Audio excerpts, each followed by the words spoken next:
આણંદ જિલ્લાના સિલી ગામની વિદ્યાર્થીની હેતલબેન ચૌહાણને પગે ફ્રેક્ચર હોવા છતાં મક્કમતાથી પરીક્ષા આપી અન્ય વિદ્યાર્થીઓ માટે પ્રેરણારૂપી સાબિત થઈ।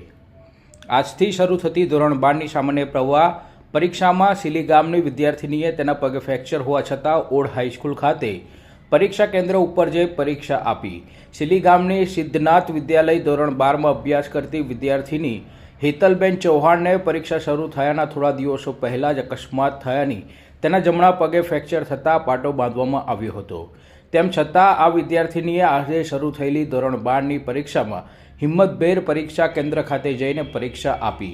પરીક્ષા આપ્યા બાદ તેણે જણાવ્યું કે મને પગે ફ્રેક્ચર થવાથી હું મારું વર્ષ બગાડી શકું નહીં। મને બેસવામાં તકલીફ હતી, પરંતુ શિક્ષણ વિભાગ દ્વારા મને ખુરશીમાં પગ મૂકી બેસવાની વ્યવસ્થા કરી આપવામાં આવી હતી। તેના કારણે મને પરીક્ષા આપવામાં કોઈ તકલીફ પડી નથી, જેનો મને અત્યંત આનંદ છે તેવું તેણે જણાવ્યું હતું।